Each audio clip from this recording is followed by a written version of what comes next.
yo soy Irene Monroy Sarta, hago parte del Seminario de Acontecimiento porque estoy estudiando acá en el Instituto Mora un doctorado en desarrollo. Estoy en la logística del evento. Me propuse para esta mesa porque yo trabajo también en experiencia de mujeres en Paraguay, en la dictadura estronista. Y entonces, para mí, mi interés particular es justamente la construcción subjetiva de la acción política de las mujeres. Entonces, si quieren, yo las planeaba presentar, pero pues si quieren presentarse cada una. Sí. Hola, yo soy Sofía Argüello Pazmiño, soy ecuatoriana, vengo de Flaxo, Ecuador. Soy profesora titular del Departamento de Sociología y Estudios de Género de Flaxo, Ecuador. Y bueno, ya no les adelanto mucho la ponencia, pero dentro de mi trayectoria como investigadora en el campo de la acción colectiva, la cuestión relativa al acontecimiento ha tomado como un punto relevante en la observación y en la explicación de la contienda. Hola, yo soy Antonio Peña, soy del Instituto Mora. Yo también, al igual que Irin, estudio la dictadura estronista. Yo en especial trabajo exilio paraguayo en México. Es un proyecto que ahora estoy desarrollando aquí, fuera. Soy autor de un proyecto que he realizado en colaboración con la Universidad Veracruzana y Harvard, llamado Latin American Roots in Jazz New Orleans en 1890, 1920. Y soy parte del Observatorio de Políticas Culturales de la Universidad Veracruzana y de la Asociación Mexicana de Historia Económica.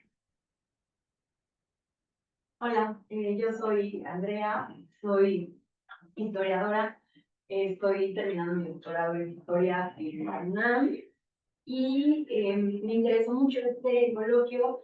Soy amiga de Karina, también es importante, y me interesó mucho este coloquio porque en mi tesis de doctorado estudio cómo se creó la historia de las mujeres como un campo de estudio y un concepto que se volvió muy problemático en esa comunidad intelectual de historiadoras feministas fue precisamente el concepto de acontecimiento por ciertos vínculos generizados, de los que voy a hablar más adelante. Pero bueno, gracias por estar.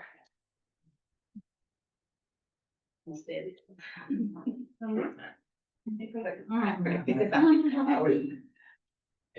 Bueno, mucho gusto. Yo soy Santiago Salazar, soy colombiano. También egresé hace poco del doctorado en Ciencias Sociales por Flaxo, México. Y bueno, yo fui mi directora de tesis en la maestría cuando estuve en Ecuador y en Osvaldo. Entonces, muy agradecido y bueno, a la expectativa de sus presentaciones. Muchas gracias. Bueno, yo soy Matis y soy estudiante del posgrado aquí en el Instituto Mora y bueno, me interesan los temas, no son de línea de ciencia, pero un poco de diversidad nacional. Hola, yo soy Karina, también formo parte del Seminario de Acontecimiento, junto con Aileen y con Constanza. Estamos en el mismo doctorado de Estudios del Desarrollo. Y a este seminario yo entré cuando estaba en la maestría aquí en el Mora, en Sociología. Y desde ahí me llamó mucho la atención desde mi tesis de maestría, que fue sobre el movimiento feminista, específicamente el bloque negro. Entonces, estoy igual con muchas expectativas de sus ponencias, pero voy a tener que salir un poco antes porque tengo que ir al taller. A moderar. Ajá, a moderar, pero mucha suerte. Mira, esta es la compu que está proyectada y tenemos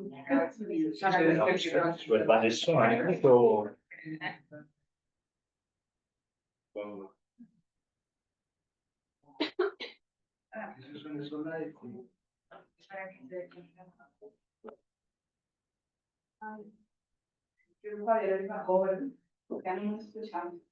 De ahí me tengo. Ahí le bajo, se va a matar. Ya funciona. Ah, ahí está el sonido. ¿Sí tiene un eco? ¿Sigue teniéndolo? Sí. Sí. A ver ahí. Hola, hola. Probando. ¿Mejor? Tal vez ya. Se sube el volumen. A ver, entonces ya. ¿No? A ver, Sí. empieza tú a hablar, con el que es ponente, la voy a grabar.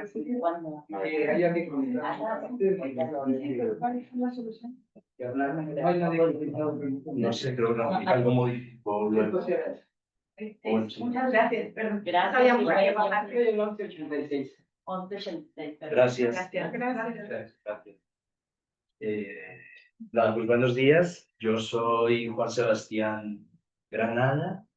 Soy investigador postdoctoral en el Instituto de Sociales de la UNAM y hago estudios sociales de la memoria, en particular memorias estudiantiles, iniciativas sobre memoria de represión estudiantil, más bien en México y en Colombia. Soy colombiano, llevo viviendo aquí en México y me gusta, estoy muy interesado en entender estos problemas desde sus singularidades, ¿no? Tras las expresiones de la memoria y las búsquedas de la justicia desde una mirada de la singularidad, ¿no? Entonces es un punto, me puse un poco en relación con el trabajo que se está haciendo sobre el acontecimiento y pues, toda la disposición un poco para escuchar, para observar estas otras modos de pensar el acontecimiento. Y así, pues estoy muy contento de poder compartir con ustedes.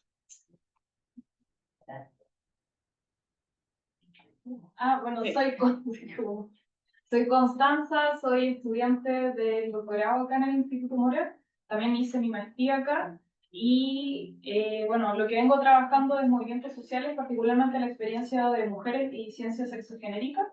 Y en ese sentido también o me integré al seminario de acontecimientos, justamente para pensar poco tanto en la cuestión como de la acción colectiva, pero también sobre todo en una cuestión espacial. Yo acá desarrollé mi tesis de investigación en la MED, que es la Maestría de Estudios Regionales. Entonces la verdad que soy socióloga, pero me interesa mucho pensar en la cuestión espacial y sobre todo el cuerpo de las mujeres y las disidencias sexogenéricas en espacios de disputa en contextos de movilización social. Y actualmente justo estoy investigando el caso de la Glorieta de las Mujeres que Luchan acá en Ciudad de México, junto con la disputa por la Casa de la Venda Sexy, que es una casa que se ocupó durante la dictadura chilena para torturar, particularmente un tipo de violencia política sexual hacia cuerpos de mujeres. Y qué chido estar. Muchas gracias. Bueno, entonces vamos a dar comienzo a la mesa. Agradezco muchísimo a las panelistas y al panelista por estar acá, por acompañarnos y compartir un poco de su trabajo. Esta mesa estuvo pensada en esta fusión de acontecimiento con la experiencia y la construcción de subjetividades, porque nos dimos cuenta que hay muchos trabajos investigativos últimamente desde la historia y desde la sociología que vienen abordando esta construcción. Habíamos hablado en el seminario de discusiones fenomenológicas, de estudios culturales, pero sí es cierto que las aproximaciones desde la historia son bastante novedosas, sobre todo en lo metodológico. Entonces yo celebro muchísimo que vamos a tener casos particulares con datos empíricos como el de Antonio acerca del exilio, y también en esto que la mesa está como cruzada desde la historiografía hasta la sociología por reflexiones metodológicas que nos son bastante útiles también a quienes estamos en medio del proceso investigativo. Tenía 3 preguntas que creo que se pueden responder o que nos van a ayudar a reflexionar a través de estas 3 conferencias o 3 charlas, que son cómo se constituye la subjetividad a través de acontecimientos específicos, qué relación existe entre experiencia vivida y la construcción subjetiva en esos acontecimientos, y de qué manera los acontecimientos interrumpen o reconfiguran las subjetividades que ya estaban, las subjetividades existentes. Y esto, para presentar a Antonio, bueno, tú ya dijiste todos los créditos académicos, licenciado en Historia por la Universidad Veracruzana, y su charla es Narrar el exilio paraguayo. ¿Su nombre sigue siendo el mismo? Sí, sigue siendo. Itinerarios de una historiografía marcada por el acontecimiento. Muchas gracias. Pues esperemos que ya no haya ningún problema con la transmisión. Bueno, yo me voy a tomar el atrevimiento de leer algunas de las notas porque esta ponencia surge a través de varias reflexiones, de varios extractos que he tenido en esta investigación durante este último año en mi investigación principal, que es el exilio paraguayo en México.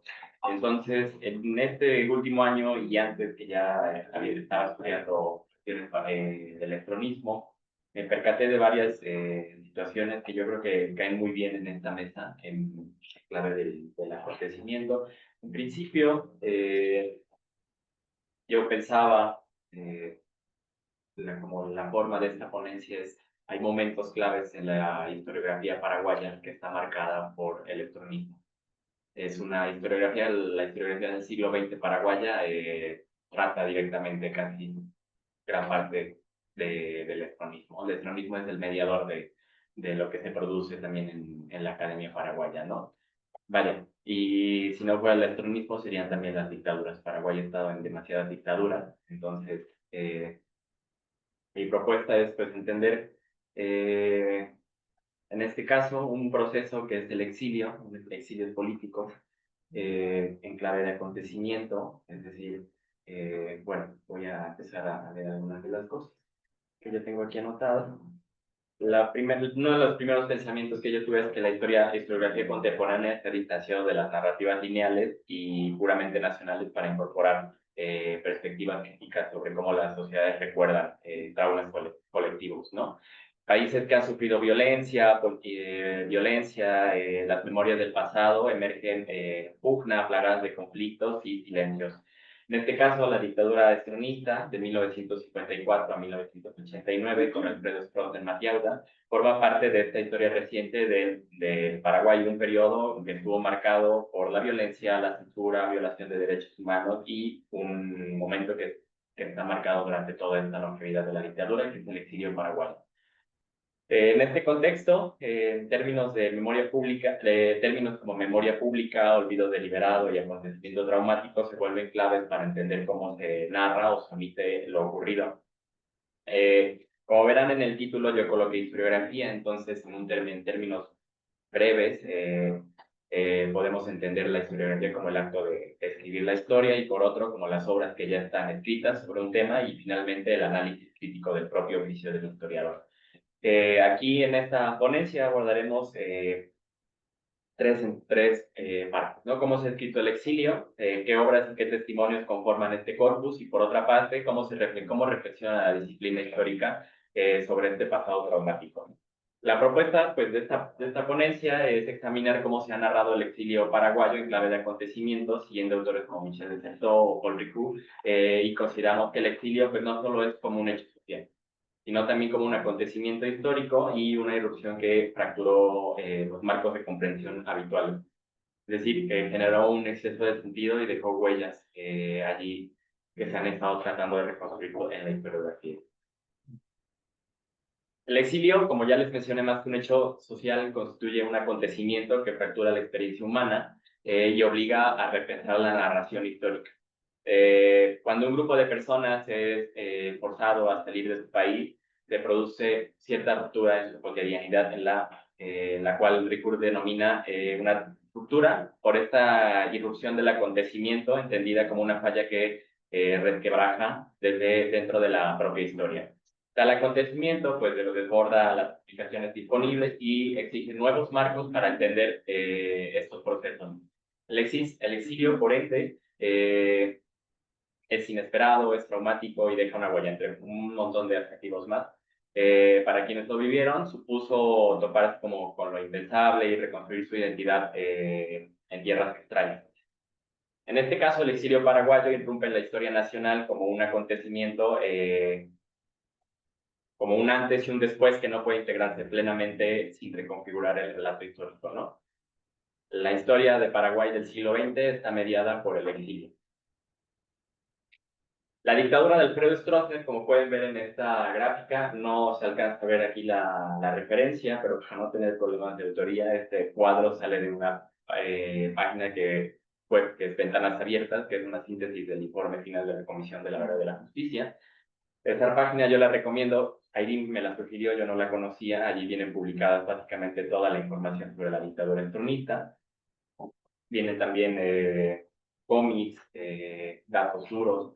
Entonces es una página increíble, pero también increíble en el sentido de que logra recuperar todo. Y voy a hablar un poco más de ello adelante. Entonces, bueno, este tema del exilio a lo largo de la dictadura estima datos según de la Comisión de la Verdad y la Justicia, que al menos 19.872 personas fueron detenidas arbitrariamente, 18.772 torturadas, 337 desaparecidas, 58 ejecutadas y 3.470 obligadas al exilio, entre otras que fueron parte indirecta de toda la violencia del régimen, ¿no? Prácticamente nadie escapaba de la tortura, que se volvió una forma de gobierno en palabra de las víctimas, y la sola sospecha de oposición al régimen bastó para sufrir las graves consecuencias de la violación de derechos humanos.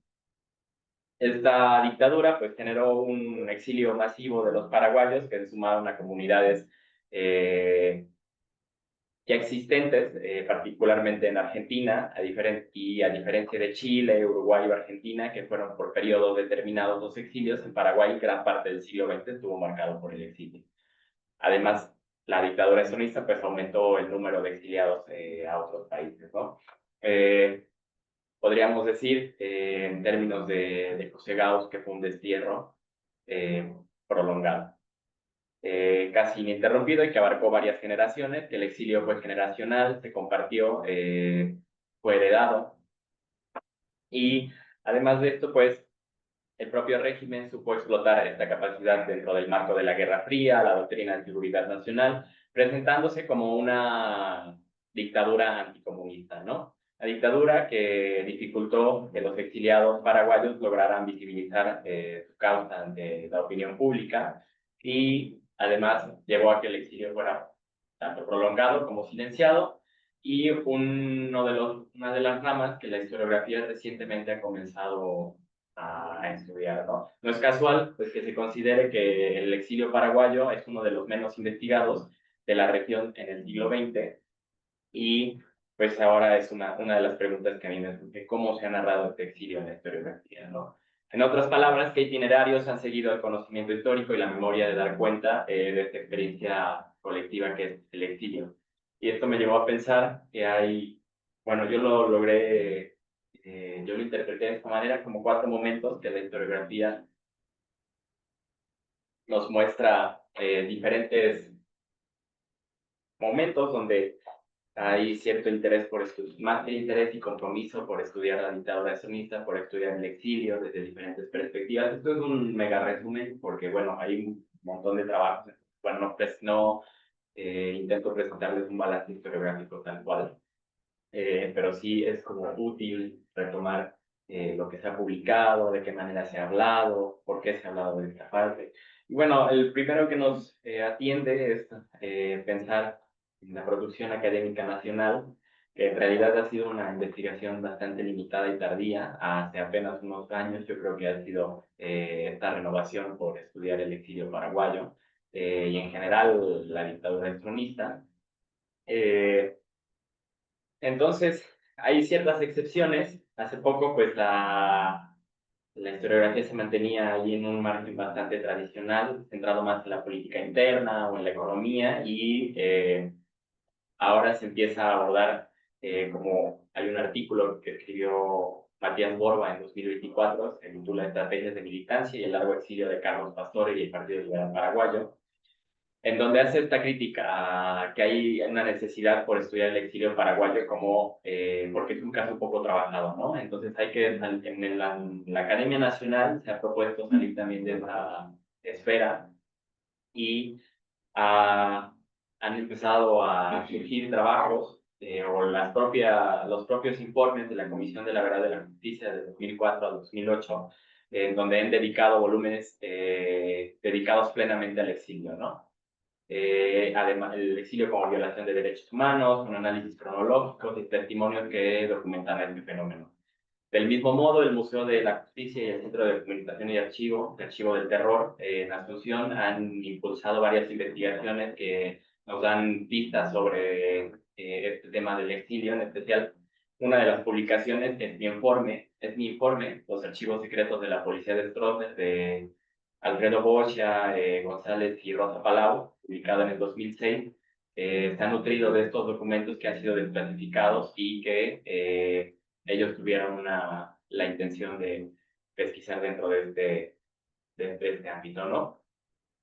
Luego tenemos una producción académica internacional que ha visto desde fuera este acontecimiento de una forma bastante esporádica, pero que propone investigaciones comparativas con el Cono Sur, ¿no?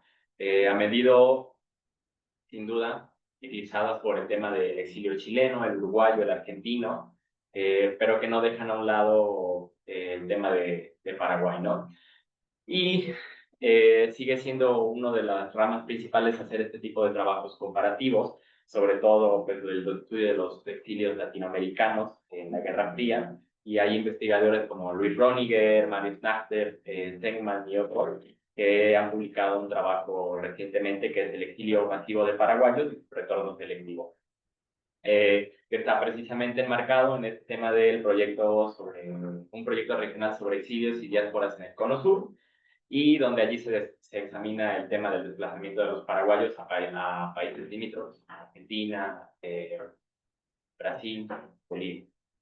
Y de la misma manera, Luis Ronny y María Sánchez han publicado un estudio que se llama El destierro paraguayo, desde una óptica transnacional y generacional, señalando pues la importancia de los casos como el de la familia de Rafael Barret, el escritor de Rafael Barret, que constituye 3 generaciones exiliadas y que nos da a entender de una manera más amplia cómo funciona este fenómeno, ¿no? Sin duda, algo que falta es una monografía de gran alcance que trate precisamente y únicamente el exilio paraguayo. Y también otras metodologías como es el tema de las redes transnacionales, por ejemplo, como México como país de asilo, grupos de apoyo que funcionaron como redes de articulación de los exiliados paraguayos en su movilidad, a lo mejor en Argentina, o en Francia, o en Norteamérica, que yo creo que merecen también una mayor visibilidad. Luego tenemos la producción testimonial, que ante, bueno, estos vacíos académicos se ha hecho la labor de recuperar a menudo la experiencia de los propios exiliados, ya sea en forma de memorias, novelas, poesías o testimonios orales, y esto nos lleva a pensar en un tema que es la literatura del exilio, donde podemos encontrar desde Augusto Roa Bastos, María Rivarola Mato, Juan Manuel Marcos, que han publicado distintos libros, poemas, en donde se puede ver reflejado el tema del exilio paraguayo, ¿no? Un libro que también recomiendo es la tesis me parece que de Evelyn Welbach, que es El Paraguay exiliado, Memorias de la Resistencia 1970-1989. No sé. Bueno, y por último, los organismos de derechos humanos, que como ya les he mencionado, la Comisión de la Verdad y la Justicia, la Comisión Interamericana de Derechos Humanos y Amnistía Internacional han hecho también labores por recuperar datos duros sobre cómo se ha percibido el exilio paraguayo, ¿no? Y finalmente, pues la Comisión de la Verdad publicó los informes, me parece que fue en el informe final, fue en el 2008, y fue una gran aportación que visibilizó al exilio como una política sistemática del régimen, ¿no? Y bueno, ya para no meterme más, hay algunos problemas en tanto a estudiar de estas 4 cosas. Bueno, aquí están a resumidas cuentas, pero lo primero que tenemos que visualizar es que el estudio del exilio paraguayo pues sí nos muestra varios problemas en la historiografía. Es un caso que sin duda ha sido poco trabajado, y que recientemente está tomando este auge por ver qué sucedía con la gente que salía del país, más allá de propia Argentina o de propio Brasil. Y que además muchos de los exiliados quedan dispersos en otras partes del mundo, ¿no? Entonces, este silencio por parte de los exiliados que no están cerca de Paraguay es una ausencia dentro de la literatura, dentro del propio acontecimiento. Y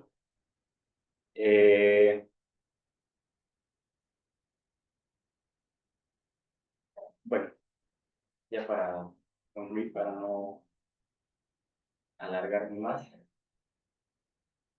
yo lo que pensaba, la verdad es que yo no soy como muy fan de dar conclusiones en las ponencias, porque es como tratar de cerrar un tema. Yo siempre pienso, vamos a reflexionar un poco, Y a mí me queda como en esta reflexión abierta, ya ustedes me dirán, como sobre cómo la historiografía enfrenta el trauma y el acontecimiento, ¿no? Yo creo que, como les dije, más que ofrecer una conclusión cerrada, conviene plantear varias interrogantes que alimenten este diálogo. El primero era cómo integrar las memorias subjetivas en una narrativa crítica sin diluir la rigurosidad. Yo pensaba que esta interacción entre memoria y crítica pues, es fundamental, sin duda alguna. Tal vez la historiografía debe servir de puente, validando el recuerdo de las víctimas, pero sometiéndola a contrastes con otras fuentes, para que sea también un equilibrio ético, tanto como epistemológico, ¿no? Una segunda pregunta que a mí me surgió, ¿cuál es el estatuto de los testimonios de momentos de este exilio prolongado? Tenemos archivos, tenemos voces, el desafío pues es articularlas, ¿no? Aquí las herramientas metodológicas pueden ser, pues como la historia oral, la crítica de fuentes digitales, o incluso yo pensaba ayer que di una ponencia sobre humanidades digitales, pues el uso de software que hace reconocimiento textual, o minería de textos para entender ciertas patrones, ciertas lógicas. Y bueno, ya para acabar, yo creo que el exilio paraguayo como acontecimiento interpela tanto el presente como el pasado. No se trata de de reconstruir lo que ocurrió solamente en 1954-1989 con los miles de desterrados, sino de entender cómo ese suceso reconfiguró identidades, ideologías y vínculos transnacionales que llegan hasta hoy. Al narrarlo, sí, estamos también hablando de las preguntas y dilemas de nuestro tiempo, pero también de la relación entre la historia y la memoria, la justicia y el relato, y entre el acontecimiento traumático y la posibilidad de un nuevo comienzo, y donde la conversación, por fortuna, se está aperturando. Gracias.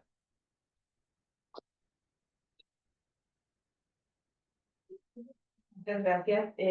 Como nos faltó Carlos, uno de los panelistas que estaba invitado, consensuamos con los panelistas que pueden tener de 10 a 15 minutos, un tiempo más extendido para la exposición, pero luego vamos a tener pausa de preguntas y respuestas, si les parece, en el tiempo que nos quede hasta el tiempo de receso.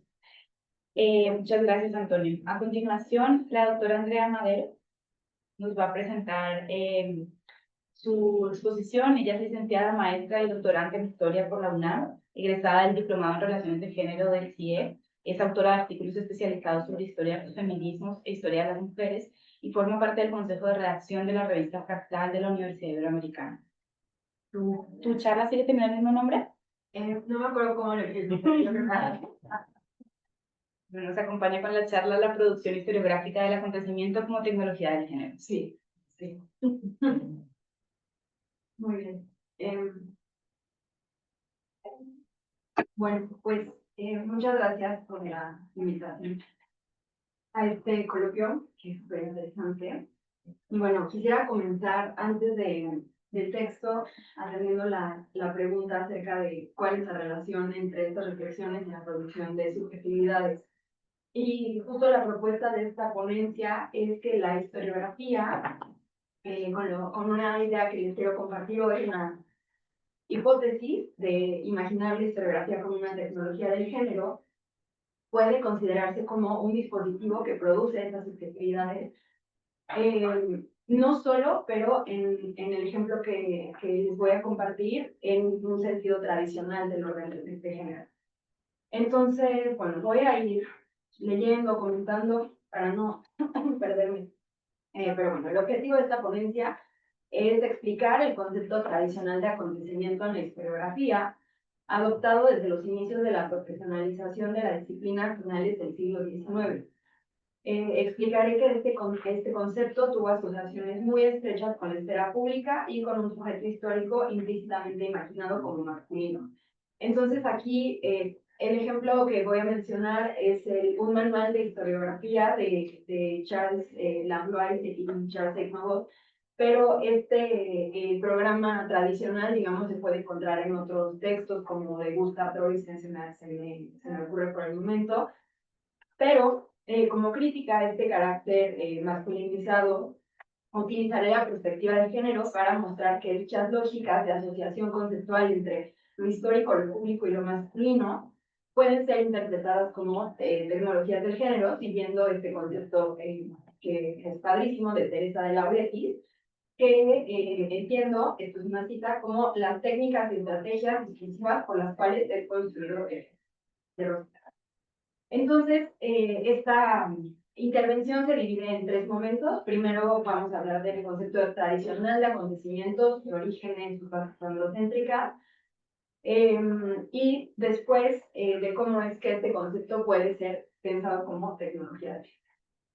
Y bueno, la primera parte acerca de estas raíces androcéntricas del concepto de acontecimiento tiene que ver justo con este manual, que es particular que esto esté en un manual, porque un manual se utiliza para comunicar ideas difundirlas de manera amplia a una comunidad que justo necesita de esas pautas para empezar a consolidarse.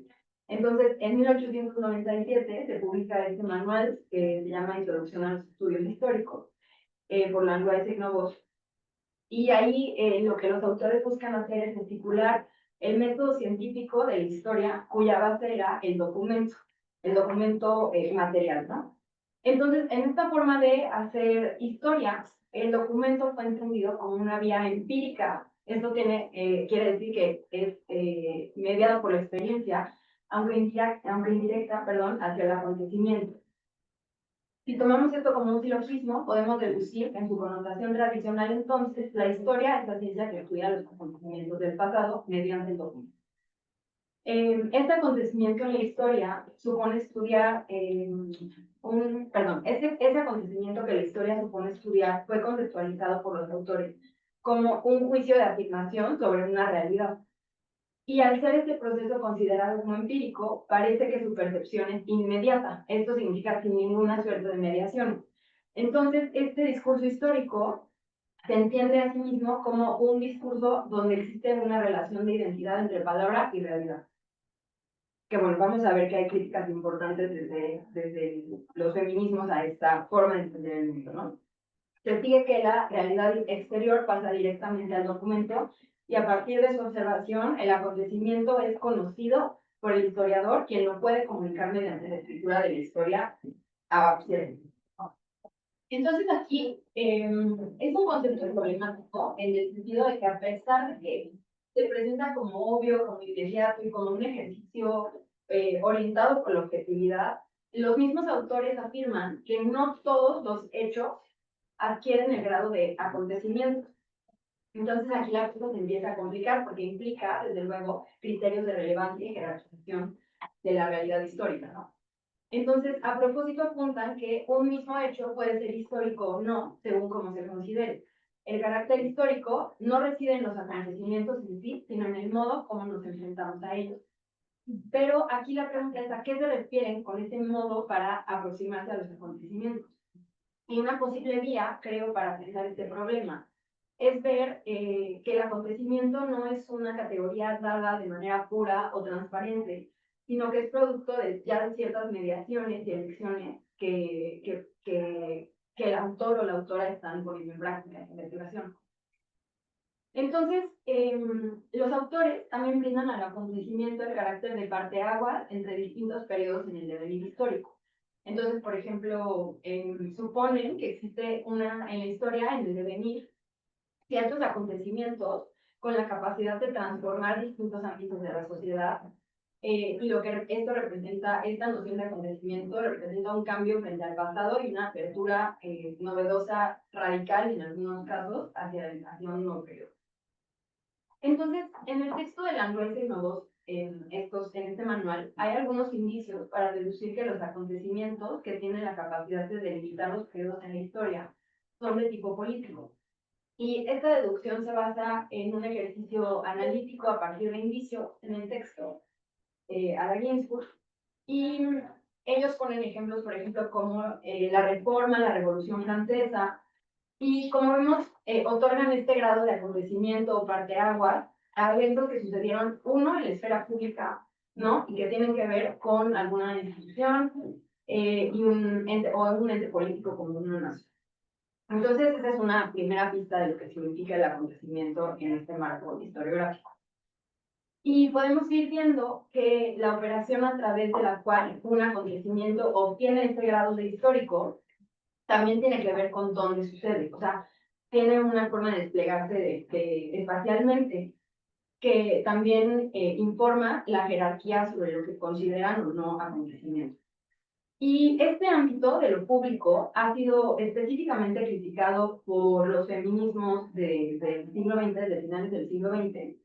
Y, por ejemplo, la teórica política Nancy Fraser define la esfera pública, que es este espacio de observación del histórico, como una esfera que abarca el Estado, la economía, el trabajo remunerado y las arenas del discurso público.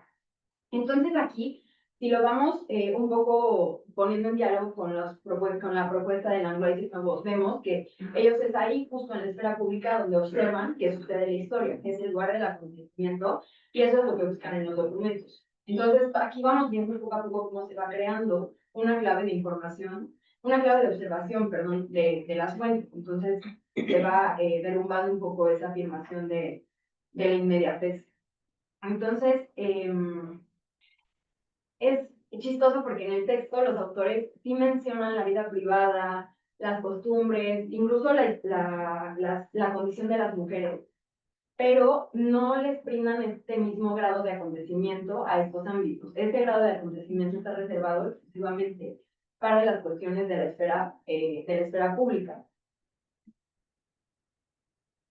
Y no les brindan tampoco este carácter de parteaguas. Entonces, si bien son hechos que pueden ser recuperados a través del documento, no se les reconoce la relevancia o la capacidad de modificar el curso del devenir.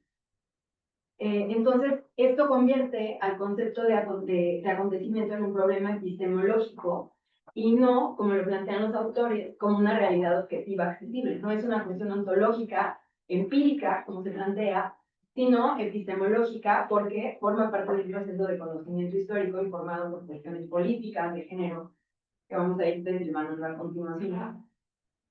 Entonces, en suma, esta forma tradicional de entender el acontecimiento considera que lo histórico sucede solo en la esfera pública y produce cierta clave de observación limitada del pasado, ¿no? Entonces, otras teóricas feministas, además de Nancy Fraser, Carol Bateman es una de ellas, han elaborado una crítica muy sólida a la esfera pública y a la creación de la esfera pública en diálogo con otros aspectos como el contrato social. Entonces, Carol Bateman específicamente ha criticado que esta esfera pública tradicional ha sido conceptualizada como el espacio masculino por excelencia desde la modernidad, ¿no? Entonces, cuando se creó el Estado moderno, se estableció este espacio público como el espacio de los hombres iguales entre ellos, todos participantes del contrato social. La autora afirma que simultáneamente se creó un pacto a manera de contrato sexual en el que, al menos a nivel simbólico, las mujeres fueron asignadas al ámbito doméstico.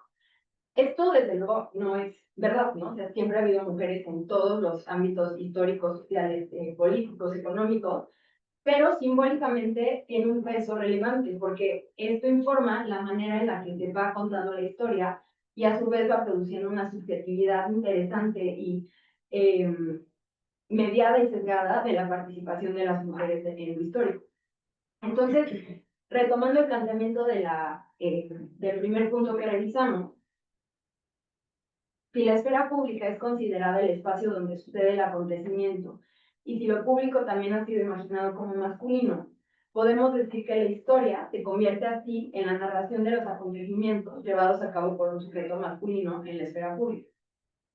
A propósito, también historiadoras feministas como John Scott o Sarah Massa han reflexionado sobre el carácter público del acontecimiento, pues consideran que esta asociación simbólica ha producido una interpretación generalizada de la historia.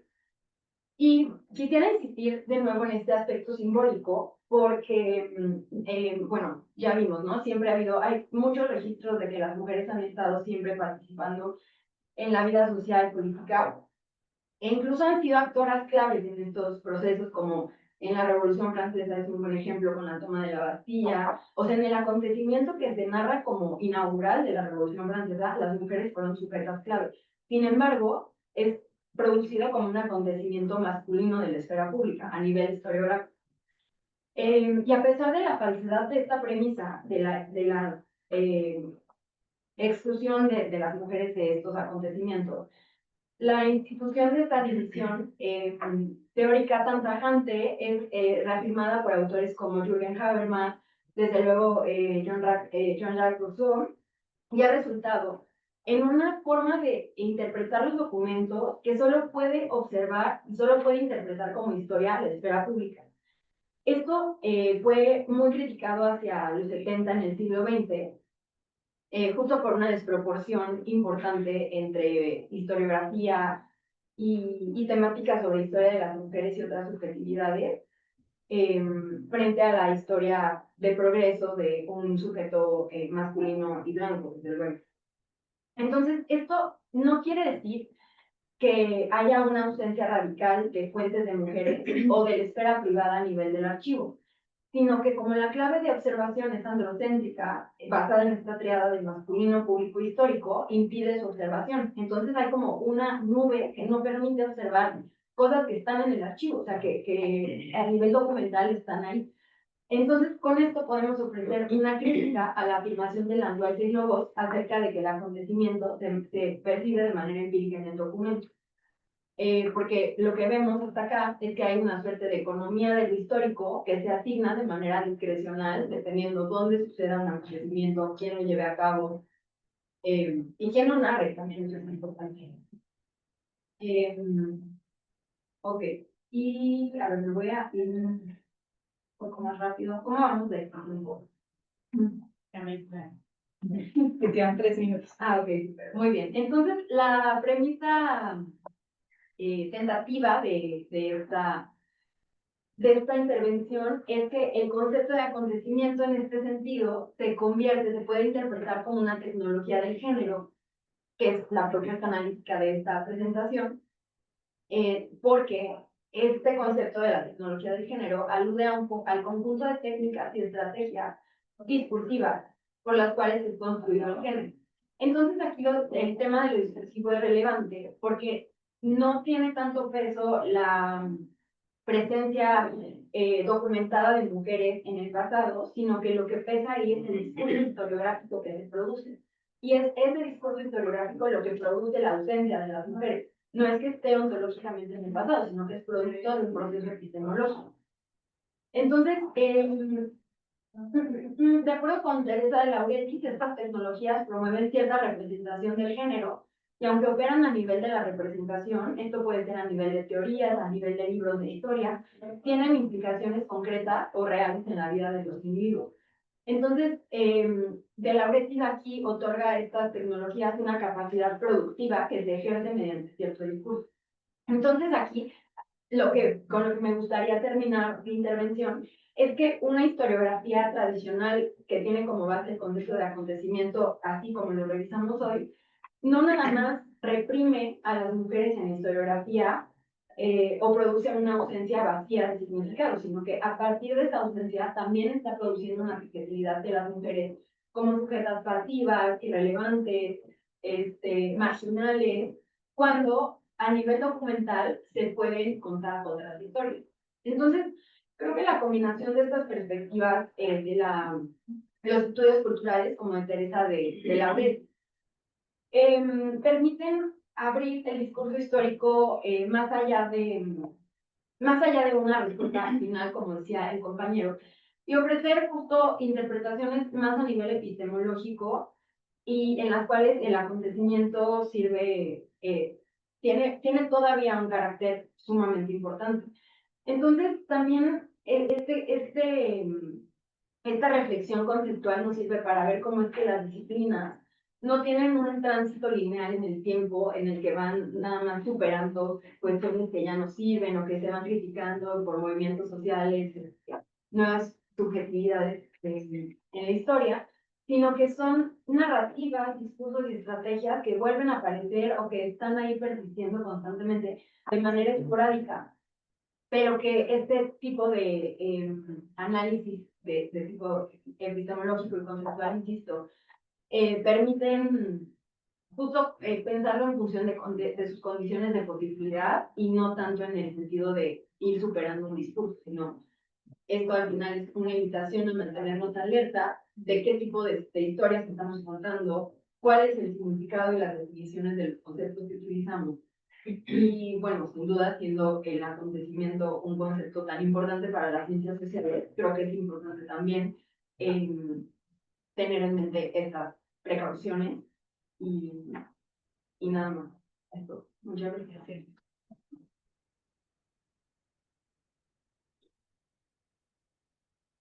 Nos vamos con la última charla. Presento rápidamente a la doctora Sofía. Ella es doctora en Sociología por el Colegio de México, profesora investigadora del Departamento de Sociología y Estudios de Género y coordinadora del doctorado en Sociología de Flaxo, Ecuador.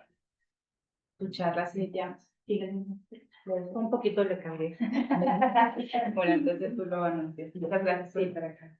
Bueno, muchas gracias y hola con todos y todas. Sí hubo un cambio en el título y en los contenidos de la presentación, precisamente porque ahora estoy en esta nueva agenda de investigación y pongo entre comillas lo de nueva porque forma parte de un ejercicio un poco más prolongado de mi trabajo como investigadora. Entonces, se llama la presentación Biografías, Acontecimientos y Procesos, Carreras Militantes del LGBT en Ecuador.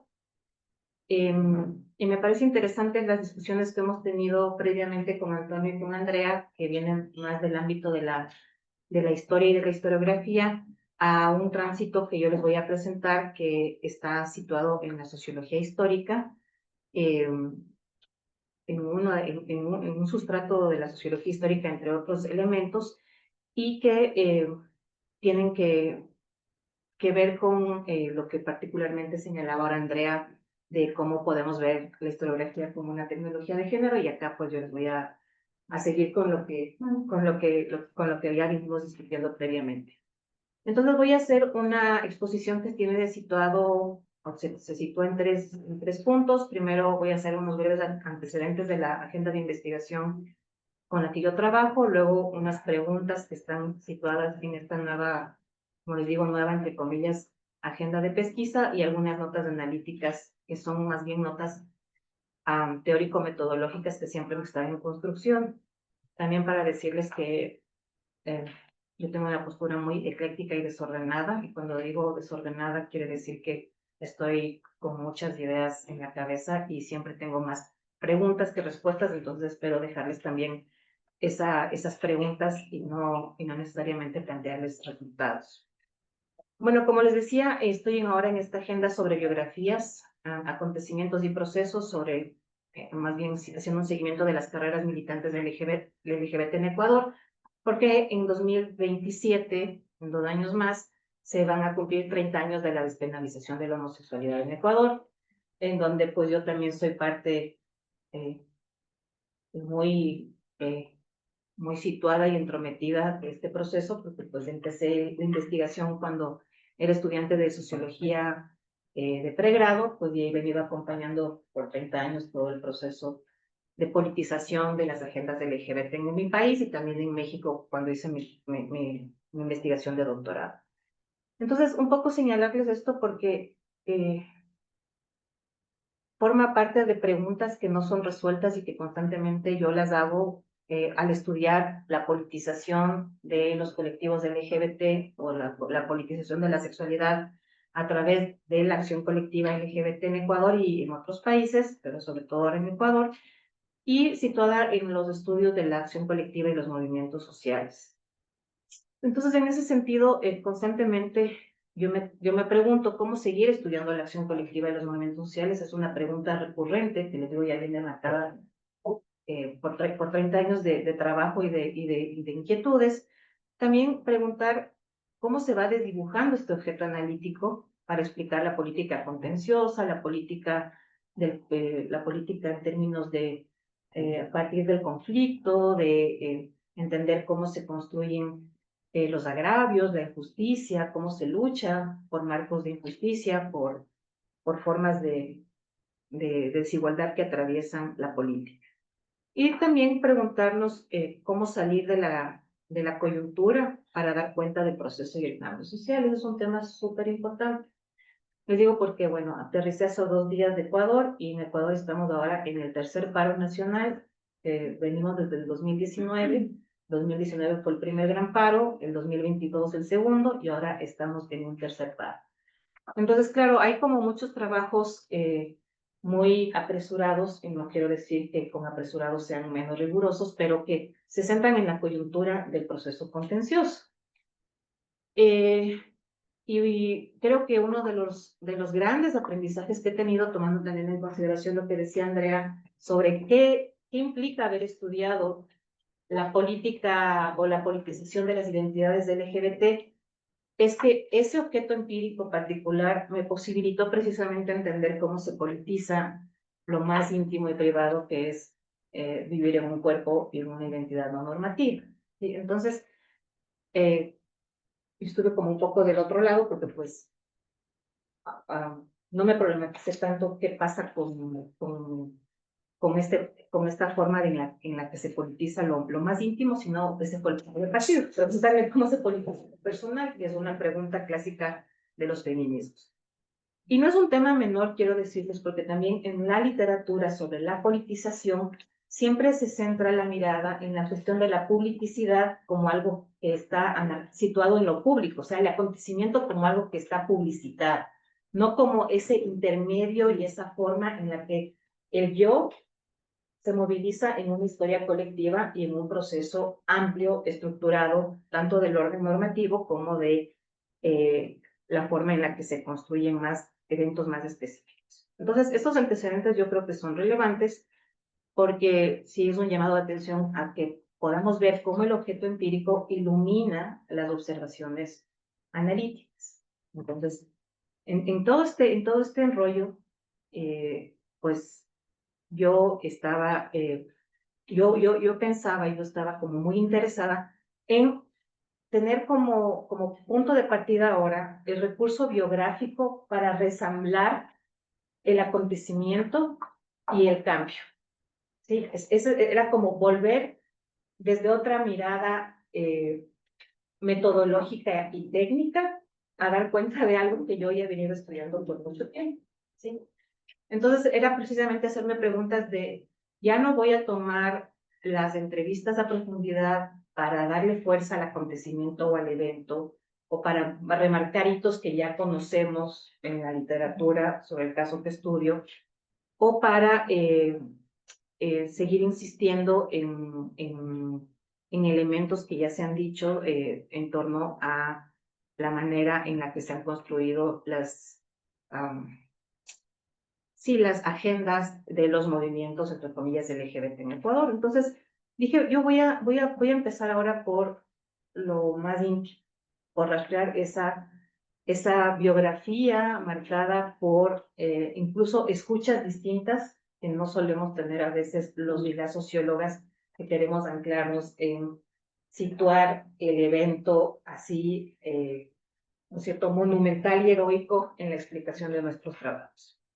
Por supuesto, yo creo que esto no es algo novedoso, no es algo nuevo, pero sí es una discusión en disputa, sobre todo de quienes hacemos trabajos enmarcados en la sociología de la acción colectiva y de los movimientos sociales, porque, aunque no lo crean, todavía prevalecen los trabajos que dan cuenta de la observación de, entre comillas, grandes procesos para explicar el cambio. Justamente ayer me encontraba con una colega y me decía, estaba además muy emocionada y decía, es que yo estudio los procesos macrosociales. Y yo decía, pues que te felicito mucho, yo ahora estoy en cambio dándole un valor sustantivo a lo micro biográfico incluso, o sea, a lo más subjetivo, a lo más incluso emotivo, sensorial de esos cuerpos y de esas personas para hacer algo que yo ya había hecho. Entonces, como darle la vuelta, pero no darle la vuelta en términos de cambiar lo uno por lo otro, sino de poder pensar en ese caleidoscopio de lo que es estudiar el conflicto social, ¿sí? Para precisamente dar cuenta del proceso. Entonces, en ese sentido, yo estoy pensando ahora en partir desde esta noción de carrera militante, que también tiene una especificidad teórica. No es lo mismo trayectoria que carrera, no nos vamos aquí a detener en esa explicación, pero me parece que esta noción de carrera militante va a posibilitar precisamente entender cómo se configuran los acontecimientos desde esos elementos subjetivos, sensoriales, emotivos de los activistas a quienes ya he identificado obviamente en acontecimientos de hitos, y que requiero rastrear ahora sus testimonios también desde otra mirada, porque quiero que sepan que estas personas ya las he entrevistado, ya las conozco, pero el recurso biográfico tiene otra intencionalidad. También, por supuesto, quisiera contestar a la pregunta de cómo las carreras militantes permiten analizar procesos sociopolíticos y cómo se han configurado el cambio social, cómo se ha configurado el cambio social en torno al reconocimiento y garantía de derechos en Ecuador en los últimos 30 años, porque como les dije, el punto de partida es ver qué ha pasado en 30 años en Ecuador desde la despenalización de la homosexualidad. Y este es como el ejercicio que quisiera ir planteando. Como les digo, es una agenda abierta que ya viene sostenida de algunos años de trabajo y de reflexión, pero que me parece importante situar. Entonces, en ese sentido, también señalarles que en las observaciones que yo he hecho y en estos tránsitos, para mí ha sido importante situarme en una epistemología y en una sociología de relación. También porque la propia noción de movimiento social me fue muy limitada en un momento. Todavía hay muchos esfuerzos por mantener esa cosificación de movimiento social. En Ecuador está pasando lo mismo, o sea, les digo, hay un paro nuevo y pues se sigue hablando de movimiento indígena y la verdad tenemos una deuda en Ecuador por decir, a ver, aquí vamos a ver que es un actor muy heterogéneo, pero bueno, ese es otro tema. Entonces, creo que es importante situar que no está primero el acontecimiento o la biografía o el cambio, sino que es un ejercicio que está en relación, que se va constituyendo y configurando y que también va a tener distintas caras y va a tener distintas explicaciones. Esto también para señalarles que ya imaginando la escritura o la explicación de la observación, esto generalmente se traduce en varios artículos que van configurando un solo objeto desde distintos enfoques y de distintas perspectivas. Sí. Entonces, pensar por un lado que las biografías nos van a ayudar a entender esta noción clásica de la sociología de la acción colectiva y es cómo se configura un nosotros colectivo, pero cómo se configura un nosotros colectivo no solamente desde la heterogeneidad identitaria, sino también desde la construcción de esa identidad en términos subjetivos, emotivos y sensoriales. Yo quiero situarme mucho en esas particularidades porque también al rastrear o observar distintas generaciones de militantes, sí hay distinciones en cómo se vivía una persecución y tortura y encarcelamiento en los años 90 a tener ahora una forma en la que se expresa el cuerpo de una manera, por ejemplo, no binaria. Entonces, eso me parece importante.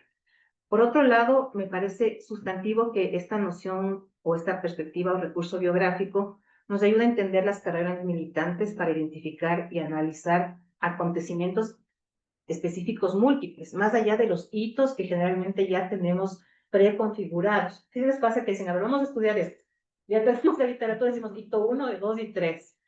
Y ya nos salvamos por lo sano de tener esa identificación. Entonces, ese ejercicio nos va a ayudar a mapear controversias, aquí uso la perspectiva laturiana, y poder tener una red de controversias más allá de estos hitos a través de los cuales los y las investigadoras situamos nuestra observación. Y finalmente, esta entrada sobre las carreras militantes nos van a ayudar a entender cómo se configuran los procesos sociopolíticos y entender particularmente en el caso ecuatoriano cómo se han disputado los derechos sexuales de la población LGBT en Ecuador en un balance de 30 años de observación y de análisis. Y finalmente creo que es algo como clásico esta perspectiva, les digo, no es nada novedosa, porque pues articula esta relación entre la experiencia personal y la experiencia colectiva, que también es un tema clásico de la acción colectiva, y es qué es lo colectivo. Me acuerdo mucho de Alicia haciendo esta pregunta en un seminario hace varios años con María Luisa sobre un libro que estábamos presentando. Y ese es un tema que todavía está latente. ¿Cómo se construye lo colectivo? Por eso estoy emocionadísima en irme ahora a lo del bordado. Y poner también en el centro la indagación de las carreras militantes como variable independiente para entender el cambio sociopolítico. Entonces, esas son algunas ideas que les quiero señalar. Este es un proyecto que está, como les digo, emergiendo. Espero contarles los resultados en al menos un año y medio o dos, cuando hagamos la presentación también biográfica de los recursos que vamos a tener en el marco de los 30 años de la despenalización de la homosexualidad en Ecuador. Eso sería pues, súper interesante que podamos haber discutido con Antonio y con Andrea, porque creo que un punto también es sustantivo, es como seguir situando los diálogos interdisciplinarios, y yo estaba pensando mucho cómo seguir en esta reflexión entre la historia descriptiva y la historia analítica, entre estos límites de lo que nosotros creemos los y las sociólogos que es la historia analítica, pero seguimos repitiendo patrones de la historiografía clásica, etc. Entonces, pues eso les quería compartir y muchas gracias. Gracias.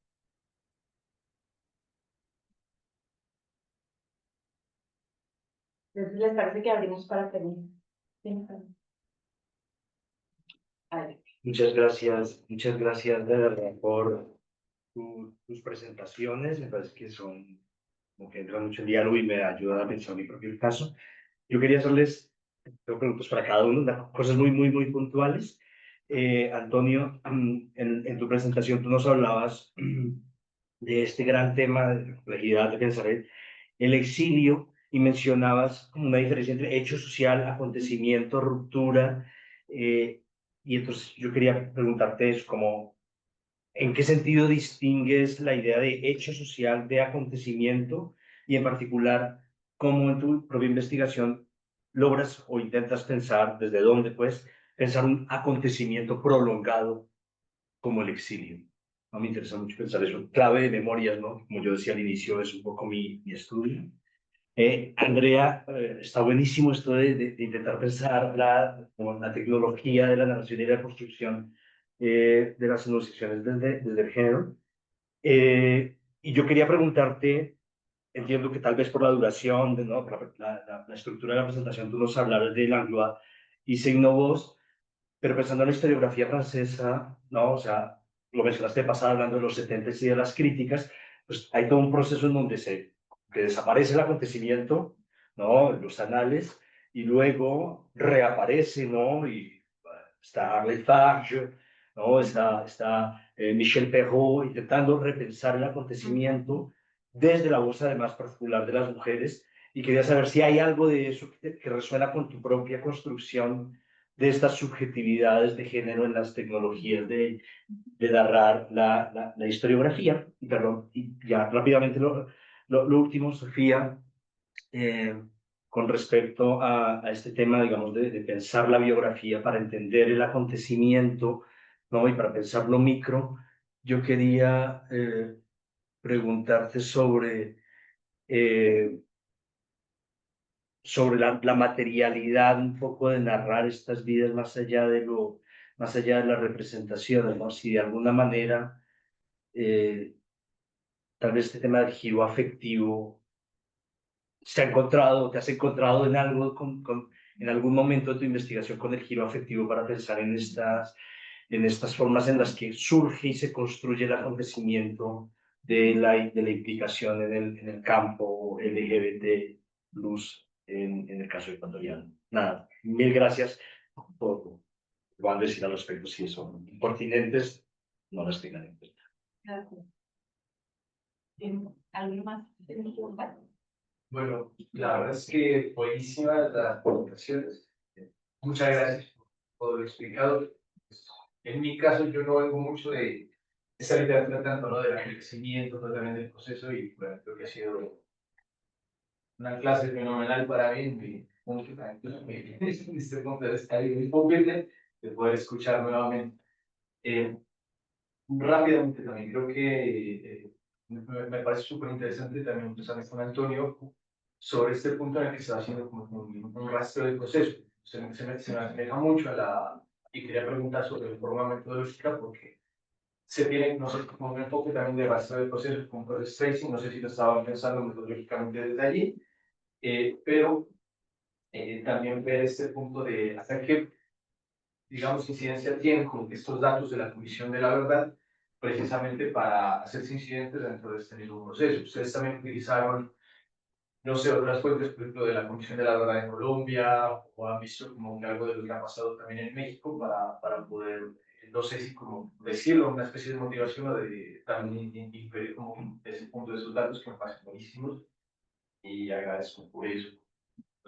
Segundo, también para Andrea, un poco preguntar esta cuestión que me parece también brutal, ¿no? O sea, es como que un destello que te da también en nuestro punto, ¿no? También de esta forma de hacer academia, de una cuestión también de esa cofradía masculina, de esa socialización también, y cómo epistemológicamente se va tratando de quitar esa nube, ¿no? Del archivo.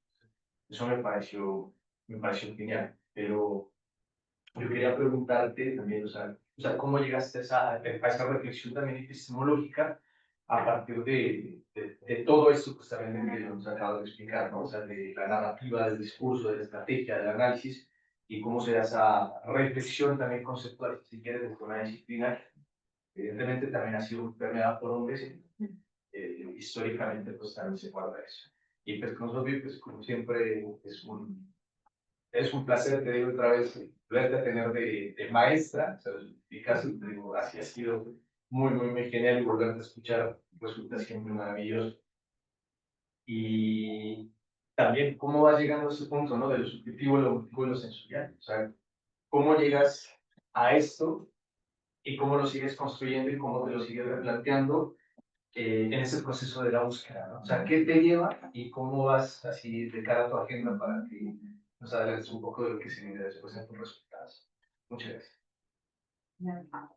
Yo tengo una pregunta para Sofía también, la voy a hacer una vez para que la y tiene que ver con las carreras militantes que dijiste, que tanto, yo metodológicamente tengo la duda de si tiene que ver o no, o cómo se diferencia de las trayectorias, porque he conocido más trabajos que tienen que ver con trayectorias para ver la militancia. Y la otra es, ¿cómo ves tú, viendo el cambio generacional, cómo resuelves algo? ¿Qué has pensado para resolver justo que en lo generacional también hay muchos cambios en lo identitario? O sea, lo identitario de por sí es un proceso, y si las militancias están parte de construcciones identitarias, ¿cómo podrías resolver? Creo que me ayudaría un montón para mi tesis, por eso me surge la duda, porque yo también estoy ahí en cómo resolverlo, cuando hay un periodo tan largo de tiempo, cuando hay rupturas, hay cambios, y tienes por un lado ese continuum que es la trayectoria de vida, pero por otro tienes los cambios generacionales y también identitarios. No sé cómo quieren responder. Perdón. Bueno, muchas gracias a todos por compartir sus trabajos. La verdad, igual un poco como Iris, como que tengo muchas como interrogantes que tienen que ver mucho con lo que estoy trabajando, que justo toca un poco la idea de las militancias, o lo que se ha nombrado como militancia, en este caso como las militancias de las mujeres. Justo en mi tesis de maestría la hice sobre la disputa de Plaza Dignidad en Santiago de Chile, a partir de la experiencia de mujeres y ciencias sexogenéricas, justo porque quería dar cuenta un poco, como retomando lo que planteó Andrea, como de como pensar como que hay una clave de género por la cual observamos en general lo que se entiende por movimientos sociales, que también me parece como un concepto que me genera mucha atención, como poder abordarlo solo desde ahí, justo porque creo que algo que está apareciendo, que no sé si podríamos denominar como un acontecimiento, pero sí como algo cambió, que es lo que más o menos estoy identificando en mi trabajo, que es a partir del movimiento Ni Una Menos en Argentina, se abre un ciclo de protestas en América Latina en general, tocando México, partiendo en Argentina, pero también Chile, EPU y otros territorios, donde me parece justo interesante pensar esa cuestión de lo identitario en estas militancias, si las queremos llamar así, o carreras, o participación política de mujeres en la esfera pública, donde lo que, al menos lo que vi súper tangible en el caso de Chile y en el caso de Plaza Dignidad, era que hay una cuestión identitaria que media como esta salida a la calle y esta salida como a estar en Plaza Dignidad, pero no necesariamente es como el único como motivo o agente que te mueve como a salir. Y en ese sentido creo que hay una tensión súper interesante ahí, lo que está pasando ahora con los fascismos en el sur, particularmente en Chile y sobre todo en Argentina, donde hay una captura, ¿no? Hay una tensión muy dura hoy día desde las derechas en el sur global, particularmente pienso en Chile y Argentina, donde las derechas están ocupando este sujeto de la mujer, incluso las disidencias que salen a la calle a protestar, pero ahora, bueno, no solamente las vamos a capitalizar, que ya lo hemos visto, ¿no? Como la cultura LGBTQ y como todo este pinkwashing, pero también hoy día como estos feminismos de derecha, ¿no? Como estas mujeres que son buenas mujeres, como dirían ellas, y que también salen a la calle a protestar, si pues, en este caso puede ser en contra de los derechos reproductivos sexuales, etc.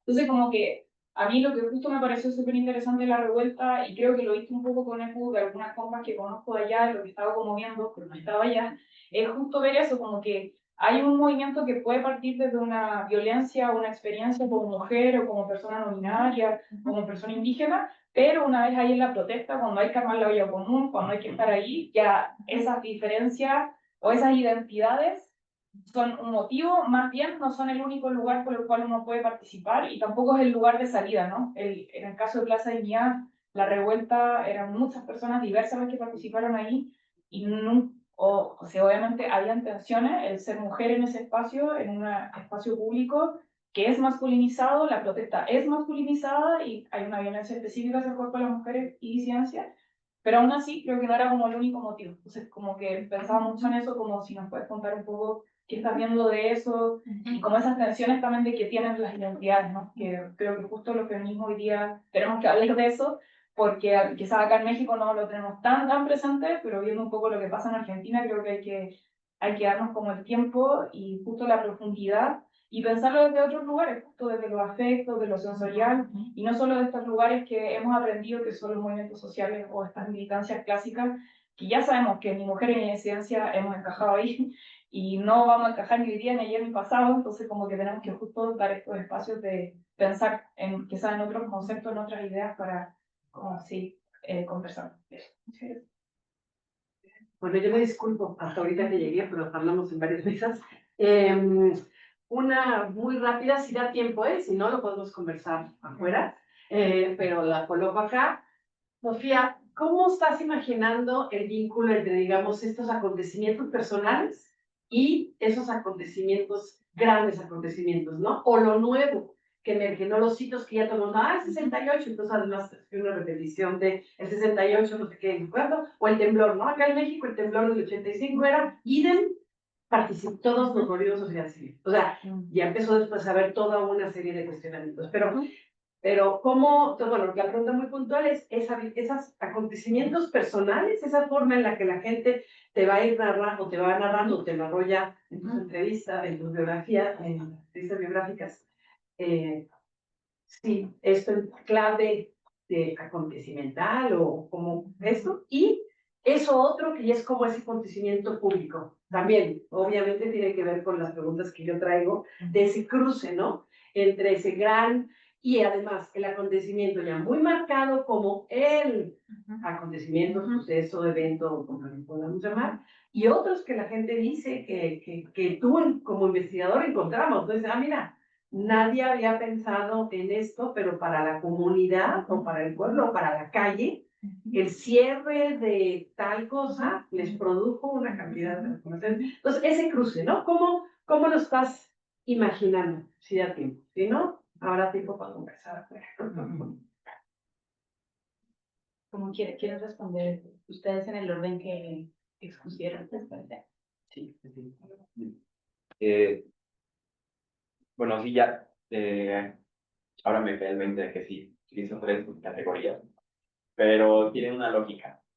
Hablar sobre hecho social, cultura y acontecimientos, yo creo que son conceptos que vienen acompañados, que se complementan, y yo lo percibo de esta forma, ¿no? El hecho social, entendido como algo que estudia algo objetivo, externo al individuo, susceptible a ser descrito y clasificado. En este caso, el exilio paraguayo puede entrar como un hecho social que se mide en términos de cifras, regularidades, nacionalidades migratorias y en patrones estadísticos, ¿no? En el término de ruptura, yo pienso más en una cotidianidad en la cotidianidad del exilio de los paraguayos en la dictadura de Stroessner.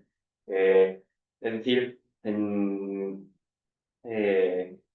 parece que Paul Cruz también trabaja en el tema de la ruptura, y en este caso hablamos de una, pues sí, yo lo planteo como de esa forma, una intervención de la vida cotidiana, la familia, el trabajo, la ciudadanía, y el quiebre como de esta continuidad política, no es como medible, sino como un desarraigo, como una pérdida de su propia identidad, ¿no? Y por último, pues el acontecimiento, la clave de este coloquio, bueno, ya lo platiqué, sí lo logré, me parece que dentro de mi ponencia, pero entendemos entonces el exilio paraguayo pues, como acontecimiento porque no es únicamente un fenómeno social cuantitativo, contable, no una ruptura nada más de las vidas individuales, ¿no? Sino es un trauma colectivo que reconfigura identidades, memorias y narrativas nacionales.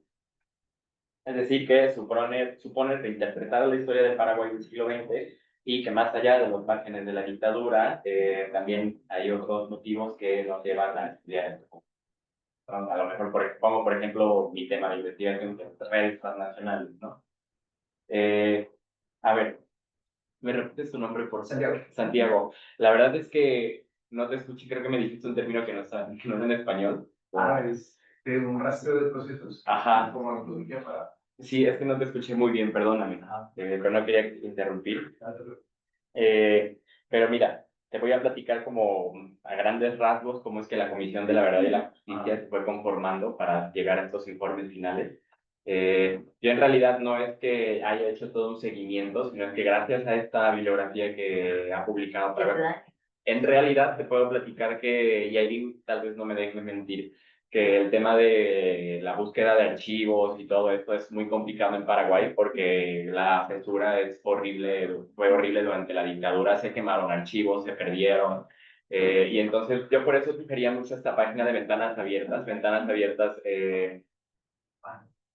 tiene también su formato en libro y la página pues tiene todo esto que se ha logrado rescatar. Pero vaya, ¿cómo es que se logran conformar estos informes finales? A través de testimonios directos, es decir, víctimas y familiares, se recibieron miles de declaratorias, además de entrevistas presenciales en varias localidades. Eh, bueno, en varias localidades, puedo hablar al menos por Argentina y por Brasil, en México no hay todavía. Archivos estatales, pues, por ejemplo, el archivo de terror descubierto en 1992. A propósito, sobre estos archivos hay un documental que trata al final, que es Bajo las Banderas. Ya. Bajo las banderas del sur. Bajo las Banderas del Sol estuvo en la Cineteca y hay un fragmento donde se descubren estos archivos y entonces van todos los investigadores a meterse dentro de esos archivos, ¿no? Entre ellos pues está Rosa Palau y aquellos que trabajan en este museo, ¿no? Además de pues, organismos de derechos humanos y las ONGs, como lo mencionaba, Amnistía Internacional, American Watch, Human Rights Watch y la Comisión Interamericana de Derechos Humanos, y un material reunido por el Comité de Iglesias de Ayuda de Emergencia, que ha formado parte en esta conformación bueno, de lo que es el informe final, prensa, fuentes secundarias, y pues eso es lo que yo te puedo platicar, y espero haber respondido tu pregunta, igual. Gracias. Gracias por sus preguntas. Pues, sí, creo que una cuestión importante, creo, de analizar este tipo de lenguaje y pues de una disciplina que a mí me ha nutrido mucho mi trabajo como historiadora, creo, es la historia conceptual. Y una premisa muy central en esta corriente historiográfica es la idea de que si bien un término o una palabra puede ser la misma, o sea, tener como una continuidad a nivel letra, el significado no es el mismo, ¿no? Entonces, creo que el concepto de acontecimiento es un buen ejemplo y por eso fue que quise insistir en estos manuales del momento de la profesionalización de la historia, porque incluso Peter Burke, que tiene este libro de, creo que es del 91, 93, que se llama Formas de Hacer Historia, habla de una crisis de la historia tradicional que él data en los 70 del siglo XX. Y es chistoso porque como parte de esa crisis menciona ciertas respuestas, como lo es la historia de las mujeres, la historia del cuerpo, la nueva historia económica, y el último capítulo del libro es la historia del acontecimiento. Entonces es chistoso porque un concepto que es central en la historia tradicional, como el acontecimiento, Peter Burke explica que ha tenido no solo un resurgimiento, sino una reformulación importante. Y en ese sentido, creo que el repertorio conceptual que puede haber en una disciplina está profundamente conectado con los movimientos sociales y vuelve a la academia también en un espacio abierto a discursos que no solo son en las universidades, las aulas, ¿no? Y en ese sentido creo que los feminismos que aparecieron en los 70, la historia de las mujeres, que es un producto directo de ese feminismo, lo que hizo fue una ampliación del concepto de acontecimiento. Entonces, sigue teniendo un lugar importante en la historia, en la forma de producir conocimiento histórico, porque es una estrategia básica de diferenciación. O sea, esto sucedió y hubo cambios, y pues a partir de esa diferencia se puede narrar, ¿no? Es una necesidad. Pero ya con una ampliación de subjetividades, de espacios de observación, que yo pienso que es una consecuencia de esta misma crisis historiográfica.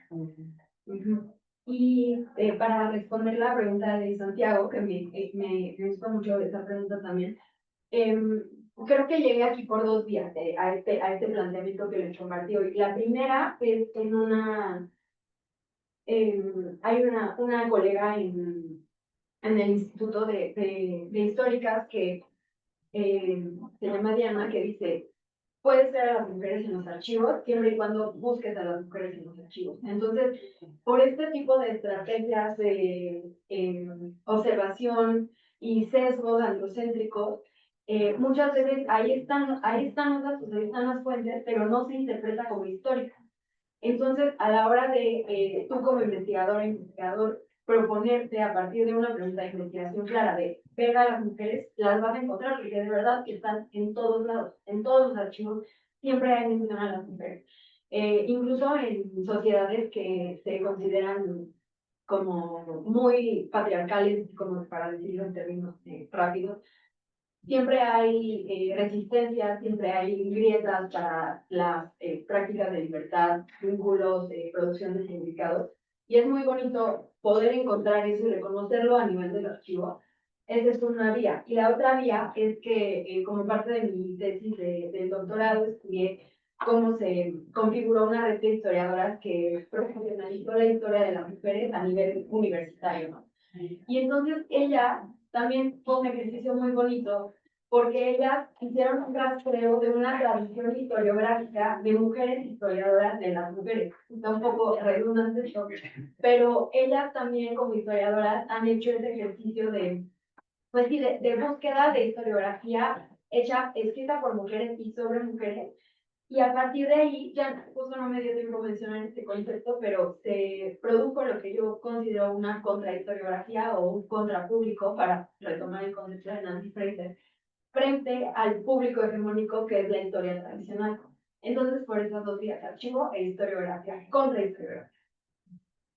Muchas gracias. Sí, a ti. Bueno, yo voy a intentar ser breve porque todas las preguntas que me hicieron, pues las estoy imaginando y escribiendo para lo que tengo que hacer en estos... Delirante, ¿no? Sí, no, para la operatividad de lo que tengo que estar haciendo en estos meses. A ver, en primer lugar, creo que es súper importante también hacernos un cuestionamiento sobre cómo estamos abordando teórica, metodológicamente y técnicamente la noción de identidad. Y les digo porque pues yo también he estado en ese lugar. En algún momento la libré muy bonito diciendo que ya no voy a estudiar la identidad, sino los procesos de identificación, que también suena muy bien, pero lo que queda pendiente es cómo voy a estudiar los procesos de identificación. Porque, claro, ahí lo que sí hay que hacer es como tomar riesgos de esto que les digo, de este caleidoscopio, de cómo le vamos dando nuevas formas para ver nuevas entradas también operativas. Entonces, cuando volvemos a lo de la identidad, creo que perdemos mucho peso en este rastreo más biográfico sobre la subjetividad sobre el afecto, la emoción y lo sensorial, que es algo que yo sí quiero poner como énfasis. No es lo más importante, un poco para contestar a Alicia, pero sí tiene un peso, precisamente porque quisiera retomar esta técnica de la memoria somática para ir entendiendo también cómo se vivían estos hitos, estos eventos, estos acontecimientos. También tomando en cuenta que hito, evento, acontecimiento es algo que lo estoy metiendo ahora en un solo saco, pero hay que teorizar. Y les digo esto porque también parte de esta investigación que estoy haciendo tiene una pregunta incluso personal, que es lo que quiero responder, y es ¿cómo vivimos la justicia? Y eso es claro, porque también cuando estamos creando la acción colectiva es que hay un agravio, hay un marco de injusticia, y ya la literatura lo ha dicho y se ve como, identificamos el marco de injusticia, pero ¿qué es lo que, o sea, no solamente te mueve un nosotros colectivo identitario, te mueve algo que hace que tú y yo nos tengamos ahora como un símbolo de Palestina, porque nos duele algo, ¿sí? Entonces, quiero como rastrear qué es lo que sensorialmente moviliza ese agravio, eso que yo considero que es injusto. Pues eso lo tengo que investigar ahora con la biografía, pero también lo tengo que cruzar ya en términos técnicos, Alicia, precisamente con una reelaboración del catálogo de eventos. Ahí pues estoy muy situada en la literatura del Tilly porque pues el evento y el acontecimiento siguen siendo importantes, es como algo que hay que seguir rastreando, pero ahora desde la óptica de qué es lo que emotivamente, afectivamente, sensorialmente hizo que tú te movilices en relación a la penalización de la homosexualidad. Entonces, las preguntas van a ser también distintas. Entonces, ahí, por ejemplo, yo voy a tener como herramientas una entrevista estructurada, que es más bien para rastrear en términos generales y comparativos la carrera militante. Ahí va a haber, voy a hacer al menos tres bloques, uno sobre la emergencia o el origen de la carrera militante, la participación y las prácticas. Ahí, por ejemplo, sí me diferencio porque si hay distinciones entre la trayectoria como curso de vida, como oficio, de la carrera que tiene más que ver desde mi enfoque, desde una perspectiva goffmaniana y burdeana, de ver el hábitus militante, esta carrera más entre el yo y lo institucional. Entonces, sí ven que es como muy complejo porque hay muchas herramientas conceptuales, teóricas, metodológicas y operativas. Y bueno, lo del cambio generacional, creo que también hay que dejarlo en suspenso, porque como ya tengo identificado yo hitos y también militantes de esos contextos, lo que hay que ver es efectivamente qué es esto que llamamos generacional, porque además siempre tenemos, ¿no es cierto?, conciencia de que las feministas históricas ya, que además, bueno, puede ser que sea cierto, pero sí creo que hay que ver como esa, digamos, pulsión, qué es lo que hace en la construcción de esa carrera. Y en eso también yo estoy como pensando en algo que estoy escribiendo, que ya escribí, pero pues todavía no sé si salgo o no, que es lo que he llamado observación pulsional. Es decir, eso que te mueve y que a veces no tiene una racionalidad. Y esto tiene mucho que ver ya también con la movilización y protesta de así callejera. Es como, verán, yo soy la que veo un policía y me lanzo, ¿sí? Pero es pulsional. Entonces, como rastrear en esta entrevista de memoria somática, ¿qué es lo que te mueve? Y volver así como el sentimiento, porque si yo les pregunto algo así como, ¿qué te duele del exilio? Seguramente tú vas a sentir algo y lo vas a decir. No, en la entrevista no voy a hacer que, bueno, no voy a hacer que aborde psicoanalíticamente la pulsión de esa, pero sí la voy a anotar y voy a volverlo con otros recursos técnicos. Entonces, sí son muchos retos los que se tienen, porque no se trata solo de la conceptualización, sino también de la operativización del ejercicio y de la manera en la que la solventamos. Como les digo, yo ya hice todo lo que les estoy diciendo, ya dije la identidad, el proceso de identificación, el marco de injusticia, pero obviamente voy a volver a eso, a ver cuál es la estructura de oportunidades políticas, cuál es el modelo de desarrollo, llamo yo, del contexto en el que estoy analizando, etc. Entonces, sé como muchos cruces relacionales entre biografía, acontecimiento y proceso. Eso. Muchas gracias. Gracias. Sara, por cerrar el evento para tener un